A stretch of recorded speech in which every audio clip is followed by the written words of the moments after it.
जय गुरुदेव। स्वामी हमें न बिसारिए, चाहे लाख लोग मिल जाएं, हम सा आपको बहुत हैं, आप सा हमको नाय। हम सा आपको बहुत हैं, आप सा हमको नाय।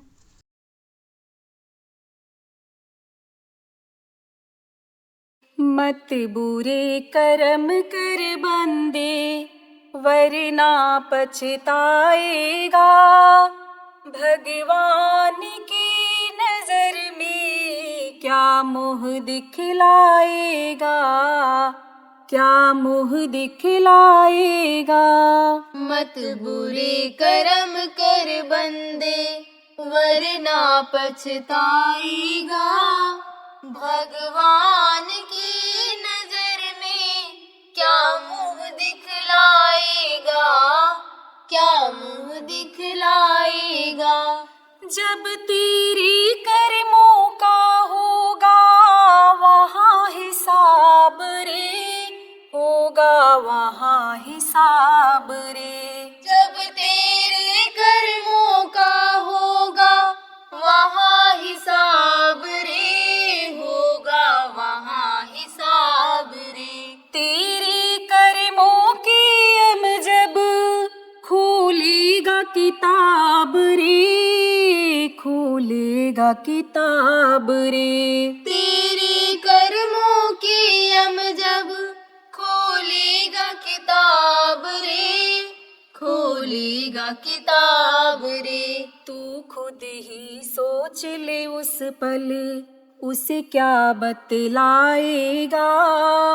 भगवान की नजर में क्या मुँह दिखलाएगा, क्या मुँह दिखलाएगा। तू खुद ही सोच ले उस पल, उसे क्या बतलाएगा। भगवान की नजर में क्या मुँह दिखलाएगा, क्या मुँह दिखलाएगा।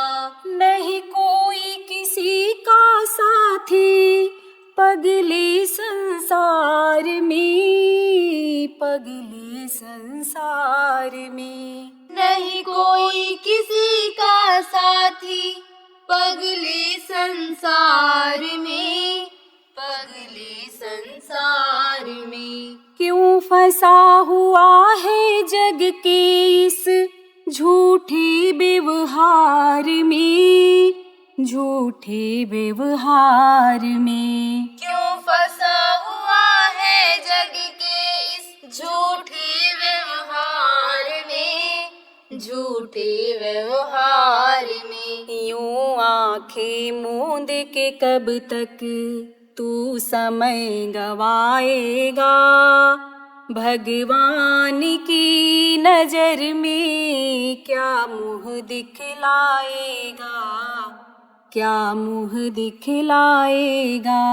यूं आंखें मूंद के कब तक तू समय गवाएगा। भगवान की नजर में क्या मुँह दिखलाएगा, क्या मुँह दिखलाएगा। तेरी ये कंचन काया एक दिन जल जाएगी, एक दिन जल जाएगी। तेरी ये कंचन काया एक दिन जल जाएगी, एक दिन जल जाएगी। यह दौलत और यह शोहरत तेरे काम न आएगी, तेरे काम न आएगी। यह दौलत और यह शोहरत तेरे काम न आएगी, तेरे काम न आएगी। तेरे कर्मों का लेखा है तेरे साथ जाएगा, भगवान की नजर में क्या मुँह दिखलाएगा, क्या मुँह दिखलाएगा। तेरे कर्मों का लेखा ही तेरे साथ जाएगा, भगवान की नजर में क्या मुँह दिखलाएगा, क्या मुँह दिखलाएगा। सत्संग की बहती गंगा तू इसमें लगा ले गोता, तू इसमें लगा ले गोता। सत्संग की बहती गंगा तू इसमें लगा ले गोता, तू इसमें लगा ले गोता। वरना संसार से जाएगा एक दिन रोता, जाएगा एक दिन रोता। वरना संसार से जाएगा एक दिन रोता, जाएगा एक दिन रोता। जय गुरुदेव नाम ही आखिर तेरा साथ निभाएगा, भगवान की नजर में क्या मुँह दिखलाएगा, क्या मुँह दिखलाएगा। जय गुरुदेव नाम ही आखिर तेरा साथ निभाएगा, भगवान की नजर में क्या मुँह दिखलाएगा, क्या मुँह दिखलाएगा। मत बुरे कर्म कर बंदे वरना पछताएगा, भगवान की नजर में क्या मुँह दिखलाएगा, क्या मुँह दिखलाएगा। मत बुरे कर्म कर बंदे वरना पछताएगा, भगवान की नजर में क्या मुँह दिखलाएगा, क्या मुँह दिखलाएगा। जय गुरुदेव, जय गुरुदेव।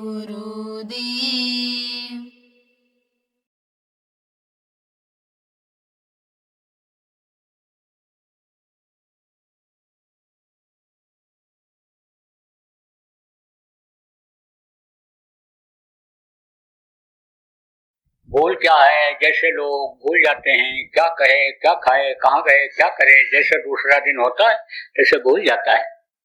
आप ये समझो भ्रम और भूल बनाया। भूल है ना, आदमी तो पागल हो जाए। पति का मरना, पत्नी का मरना, बाप का मरना, माँ का मरना, आदमी भूल न पावे तो सोचते सोचते रोते रोते पागल हो जाए। तो यह भूल और भ्रम का देश है। यहाँ सच पूछो तो ये परिवर्तन होने वाली चीजें यह अपनी कुछ भी नहीं है।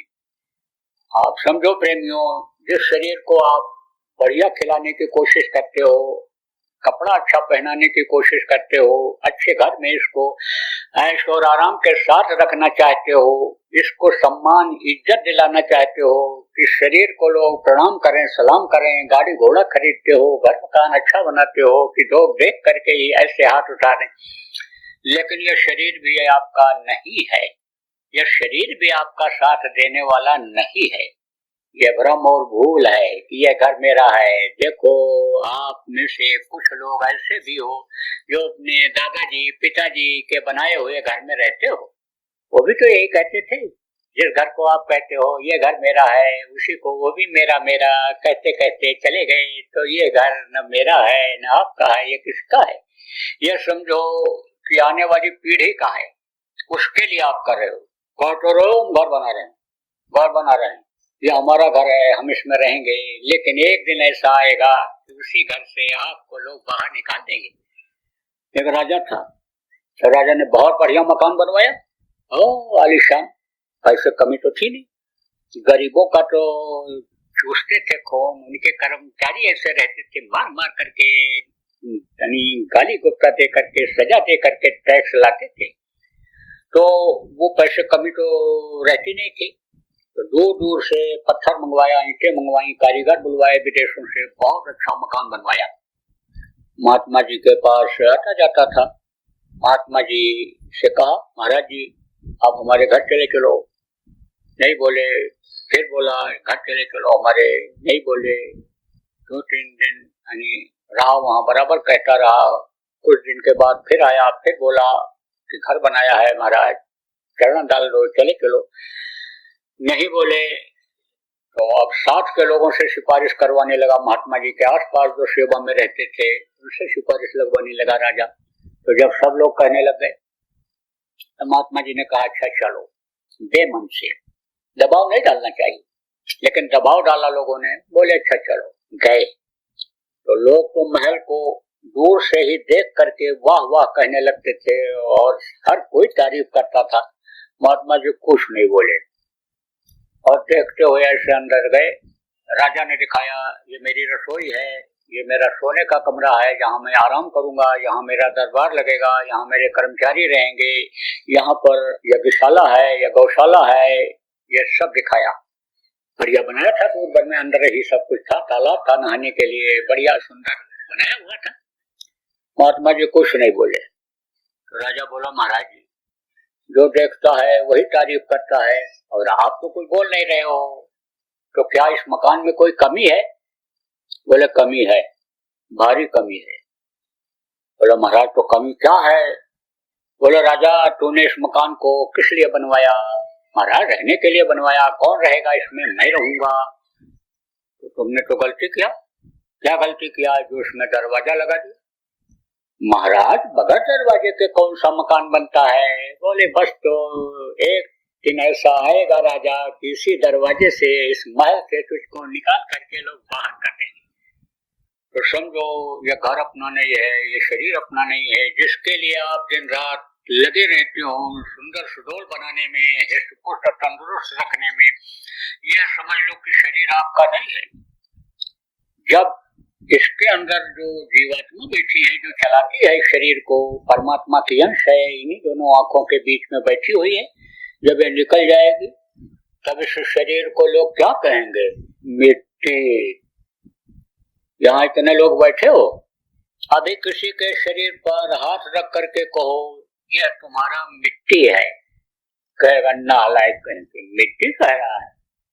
अगर कमजोर हो गए तो टेढ़ा बोलेगा, और अगर जबरदस्त हो गए कि कुछ जवाब दे देंगे तो थप्पड़ जड़ देगा, तो अंदर अंदर कहेगा दिखाई नहीं पड़ता है, दिन में नहीं दिखाई पड़ता है, कुछ लोगों को रात को नहीं दिखाई देता, इसको दिन में भी नहीं दिखाई दे रहा है, मोतिया बिंद हो गया आंख में, हीरा जैसी काया को, देव दुर्लभ शरीर को, देवता जिसके लिए तरसते रहते हैं, उसको यह मिट्टी बता रहा है।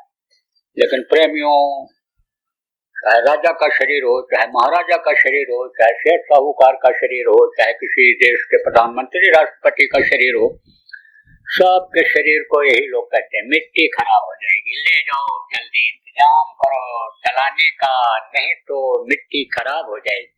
इस शरीर को लोग मिट्टी का करके ले जा करके जला करके राख कर देंगे। कहाँ ले जाते हैं? जहाँ लिखा रहता है मुक्ति धाम, मोक्ष धाम। अब आप ये समझो, शमशान घाट पर कोई किसी मुर्दा को ले जाता है और कोई दिक्कत आती है, आंधी आफत आ गई, कोई बात हो गई, न जला पाया, जब ले गया तो वापस लाता है? कोई नहीं लाता। आप ये समझो जला करके ही आते हैं और वहीं से टेलीफोन करते हैं कि यहाँ ये दिक्कत आ रही है, रात को नहीं पहुंच पाऊंगा, रात में जब मौका मिलेगा तब जलाऊंगा, सुबह तक आऊंगा, कब आता हूँ, इंतजार घर पर मत करना। कहते हैं इनको हम मुक्ति दिला करके ही आएंगे। तो शरीर को तो मुक्ति हो जाती है, लेकिन आत्मा को मुक्ति नहीं होती। मुक्ति किसको कहते हैं? मुक्ति उसको कहते हैं कि जो चीज जहाँ जाने को है वहां पहुंच जाए। तो ये शरीर के लिए तो शमशान घाट बना दिया गया, और शमशान घाट तो अजगर के मुंह की तरह से सबका इंतजार करता रहता है कि जल्दी से इसका समय खत्म हो और हम इसको अपने मुंह में ले लें, समा लें। शमशान घाट की धरती क्या करती है? समा जाती है, समा लेती है अपने को। वहीं पर समझो उस धरती में ही ये हड्डी और ये चमड़ा और ये जितने बाल दांत जितने भी अंग हैं शरीर के, ये सब उसी में समा जाते हैं। राख कुछ दिन तक जली हुई दिखाई पड़ती है, थोड़े समय के बाद वो भी मिट्टी जैसी ही हो जाती है। तो ये शमशान घाट अपने में मुंह में समा लेता है। जैसे अजगर जब अन्न पकड़ता है वहां पर, तो वो अंदर धीरे से ऐसे अपने पूरे शरीर को खींच करके पेट में रख देता है। अजगर को पकड़ते हुए देखा नहीं होगा आपने? आप समझो जब पकड़ता है किसी जानवर को तो वो छटपटाता रहता है, लेकिन वो धीरे से ऐसे धीरे धीरे ऐसे निकलता जाता है, आदमी को निकलता जाता है और देखते देखते बस वो आदमी उसके मुंह में समा जाता है, जानवर उसके मुंह में समा जाता है। ऐसे ही देखते देखते यानी जो इंतजार कर रहा है शमशान घाट, वो हमको आपको सबको निगल जाएगा। लेकिन आप ये समझो प्रेमियों कि आप अगर इस चीज को ध्यान नहीं रखोगे कि हमको अपनी आत्मा की भी मुक्ति करानी है, तो आखिरी वक्त पर बड़ी तकलीफ होती है। देखो कहते हैं बुढ़ापा बड़ा कठिन होता है। बहुत से लोग तो कहते हैं ये भजन भाव भक्ति ये सब बुढ़ापे में की जाती है, तीर्थ व्रत साधना ये सब बुढ़ापे का काम है। जवानी में तो खाओ पियो मौज मस्ती करो, आप समझो गृहस्थी को बढ़ाओ, धन को कमाओ, परिवार को बढ़ाओ, बच्चों की सेवा दिन रात करो, ये तो जवानी का काम है। बुढ़ापे में भजन कर लेंगे, लेकिन बुढ़ापे में कुछ हो पाता है? कुछ नहीं। समझो आप जैसे बाल सफेद होने लगते हैं, झुर्रियां जैसे चेहरे पर पड़ने लगती हैं, अंगों में पड़ने लगती हैं, ऐसे ही समझ लो ये सब अंग जो हैं ये जवाब देने लगते हैं। ज्यादा दूर चल नहीं सकते हो, हाथ से कोई काम नहीं कर सकते हो, आंख भी कमजोर हो जाती है, कान से सुनाई कम पड़ता है और दांत भी साथ छोड़ देते हैं धीरे धीरे। ये सब समझो कि जो इस समय आपका साथ दे रहे हैं वो भी साथ धीरे धीरे बुढ़ापे में छोड़ने लगते हैं। तो तकलीफ तो वहीं से शुरू हो जाती है। और आखिरी वक्त पर अगर आपने अपनी आत्मा के लिए कुछ नहीं किया, आत्मा को मुक्ति मोक्ष दिलाने का काम नहीं किया, तो समझ लो कि शरीर को जल्दी आत्मा खाली नहीं करना चाहती है। घर में कोई रहता है किराए के मकान में, जल्दी खाली नहीं करना चाहता है। मकान मालिक तो कहता है खाली करो, लेकिन खाली नहीं करना चाहता है। तब वो क्या करता है? मुकदमेबाजी करता है, लड़ता रहता है। फिर समझो आप जब नहीं खाली करता है, पुलिस वाले आते हैं, खाली कराते हैं, धमका के चले जाते हैं, पहलवान लगा करके लोग खाली कराते हैं। तो आप ये समझो जल्दी खाली नहीं करना चाहता है। ऐसे ही ये जो जीवात्मा है इस किराए के मकान को जल्दी खाली नहीं करना चाहती है। ये मनुष्य शरीर क्या है? ये किराए के मकान की तरह से है। इसको आपने अपना समझ लिया कि ये मेरा है, लेकिन किराए का मकान किसी का होता है? मुसाफिर खाने में कोई चला जाए, बैठ जाए, जहां से ट्रेन मिलती है इंतजार करे ट्रेन का और उसको कहे ये मेरा है, तो वो कैसे मान लिया जाएगा उसका है? उसका तो समय आएगा, ट्रेन पर बैठेगा और चला जाएगा एक जगह से दूसरी जगह। हवाई अड्डे पर जाते हैं, इंतजार करते हैं बैठ करके, कोई कहे कितना बढ़िया बना हुआ है ये मेरा है, उसका कैसे हो सकता है? आपके लिए तो जहाज खड़ी है, जहाज पर बैठो, उड़ करके दूसरी जगह पहुंचो। ऐसे ही ये जीवात्मा भी समझ लो कि इसको खाली कर देती है। आप ये समझो कि किराए का मकान ये किसी का नहीं हो सकता है, आपका भी नहीं हो सकता है। तो किराए का मकान इसको खाली करना पड़ेगा, कहा ना काया कुटी खाली करना पड़ेगा, रे मन मुसाफिर निकलना पड़ेगा। अब इसको अगर अपना समझते रहे और इसके लिए ही सब कुछ करते रहे तो समझ लो कि ये आत्मा जो है ये फंस जाएगी। आत्मा ही शरीर को चलाती है। शरीर के अंदर चक्र हैं, इस शरीर के अंदर समझो कि प्राण हैं, इस शरीर के अंदर नसें हैं, 72,000 चक्र हैं और 10 प्रकार के प्राण हैं और यह मन है, यही सब इस शरीर को चलाता है। लेकिन ताकत किसकी है? ताकत तो जीवात्मा की है।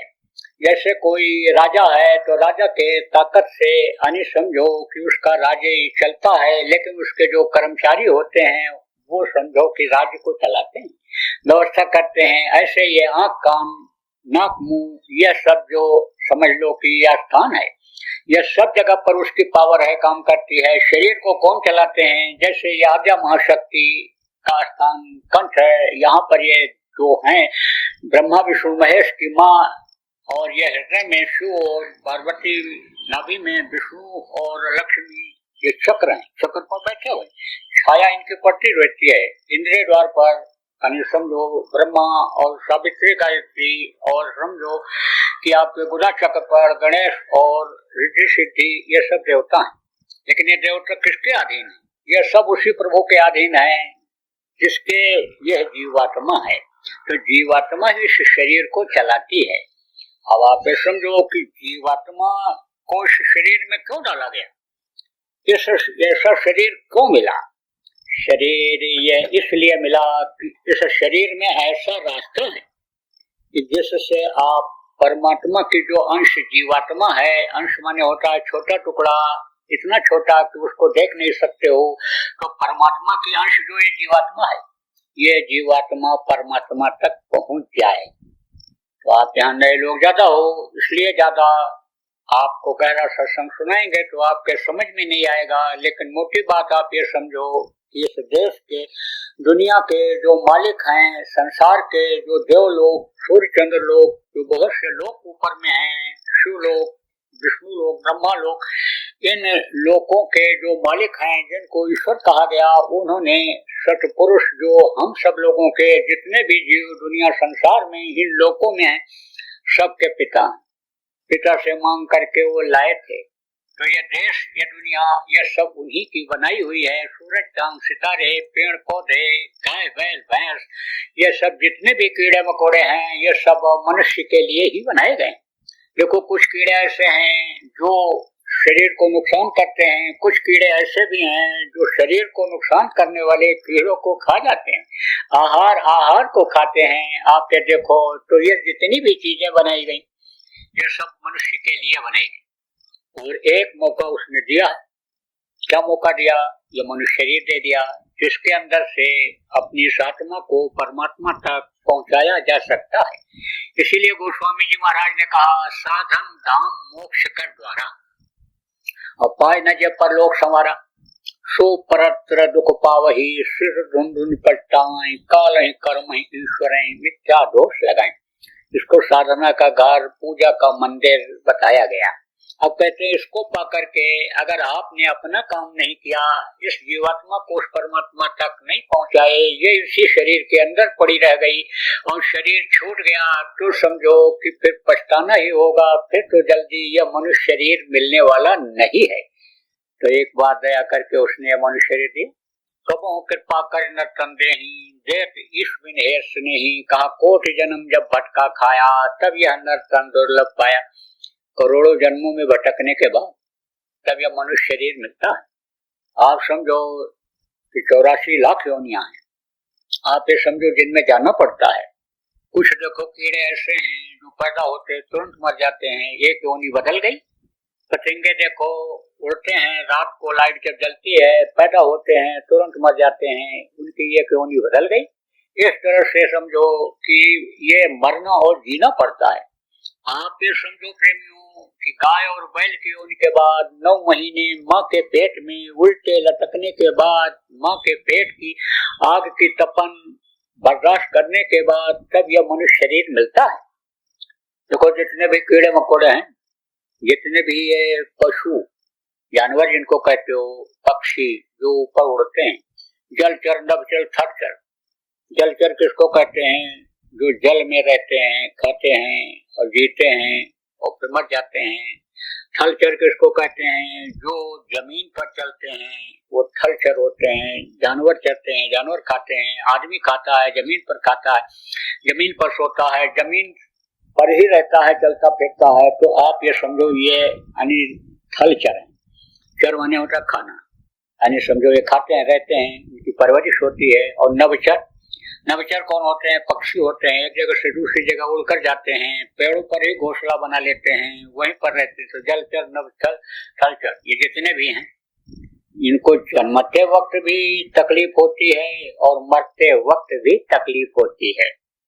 आप देखो गाय बच्चा दे रही, भैंस बच्चा दे रही, घोड़ी बच्चा दे रही, और उस समय पर आप गौर से देखो तो बच्चा जब बाहर निकलता है तो ऐसे ऐसे झिल्ली के अंदर ही क्यों न रहे, लेकिन वो ऐसे ऐसे हिलता है, तकलीफ होती है जन्मते वक्त। और मरते वक्त भी देखो ऐसे पैर सीधे कर लेते हैं, पूंछ पटकते हैं, सिर ऐसे पटकते हैं, ऐसे जानवर जब मरते हैं। आप ये देखो पैदा होते समय अगर गौर से देखो, देख नहीं पाते हो कीड़ों मकोड़ों को, तो उनको भी तकलीफ होती है।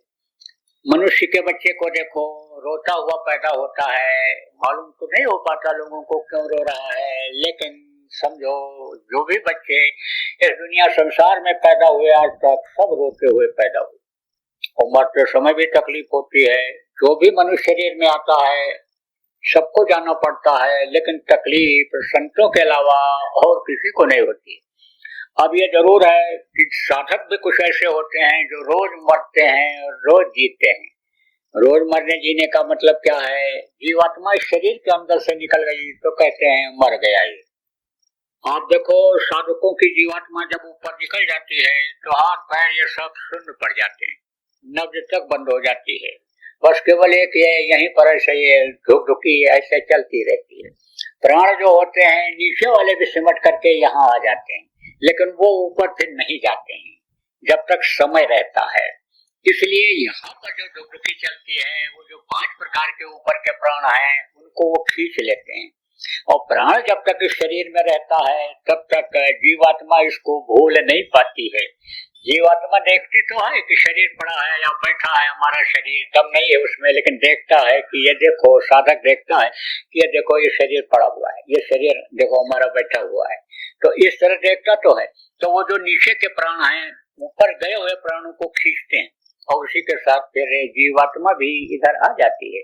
तो आप ये समझो ये गति किसको मालूम होती है? साधकों को मालूम होती है, संतों को मालूम होती है, तो उनको तो ज्यादा तकलीफ नहीं होती, लेकिन हल्का सा झटका भी लगता है।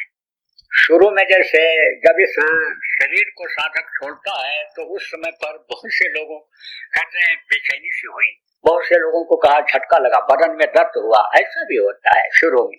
लेकिन एक बार 2 बार ऐसी साधना के बाद फिर तकलीफ नहीं होती। और वो भी तकलीफ जब होती है और गुरु को याद रखता है तो गुरु मदद कर देते हैं, तकलीफ महसूस नहीं होती है। आप देखो आपके शरीर के अंदर रोग पड़ा रहे और तकलीफ न दे तो क्या है? जैसे चक्के पेशाब पड़ा रहता है पेट में, ऐसे रोग भी पड़ा है। आदमी चल रहा है, आदमी खा पी रहा है, आदमी काम कर रहा है तो रोग पड़ा है। गुरु महाराज के पास ऐसे ऐसे लोग आए कि जिनको ब्लड कैंसर हो गया था और 16-16 साल जिंदा रहे। ब्लड कैंसर से आदमी 2-3 साल में खत्म हो जाता है, लेकिन 16-16 साल जिंदा रहे। मर्ज पड़ा है, चल फिर रहे हैं, सेवा कर रहे हैं, परहेज शुरू कर दिया। कर्मों की जो सजा की वजह से रोग हुआ था, तकलीफ हुई थी, धीरे धीरे सेवा करते करते, भजन करते करते वो कर्म कटने लग गए और उम्र बढ़ गई। तो आपको मैं बता रहा था कि तकलीफ उस वक्त पर सबको होती है, लेकिन किसी को ज्यादा होती है, किसी को कम होती है। जो सीख जाते हैं जीवात्मा को निकालना, ऊपरी लोकों में ले जाना, उनको तकलीफ नहीं होती। बाकी तो ऐसी तकलीफ होती है। तो मरने वाले को आप देखो, हड्डी हड्डी चटकने लगती है, चिल्लाता है, रोता है, आंख की रोशनी खत्म हो जाती, कान से सुनाई नहीं पड़ता, जबान तुतली हो जाती है, काका चाचा नाना दादा मामा सबको पुकारता है, लेकिन देखो कोई मददगार होता है? आखिरी वक्त पर कोई मददगार नहीं होता। सब ऐसे रिश्तेदार नातेदार बलवान पहलवान जितने 100 सिपारिश पावर वाले हैं सब खड़े रहते हैं, लेकिन उस वक्त पर कोई मदद नहीं कर सकता। डॉक्टर भी कहता है नींद की गोली दे दिया, दर्द का इंजेक्शन लगा दिया, एक की जगह 2 लगा दिया, लेकिन तो भी दर्द नहीं जा रहा है। जय गुरुदेव। गत वर्षों की भांति इस वर्ष भी होली का कार्यक्रम 13, 14 और 15 मार्च 2025 को उज्जैन आश्रम पर आयोजित किया गया है। आप सभी सपरिवार सादर आमंत्रित हैं। स्थान बाबा जय गुरुदेव आश्रम, जय गुरुदेव नगर, पिंगलेश्वर रेलवे स्टेशन के सामने, मक्सी रोड, उज्जैन, मध्य प्रदेश, भारत। संपर्क 9575 600-700 व 9754700200। जय गुरुदेव।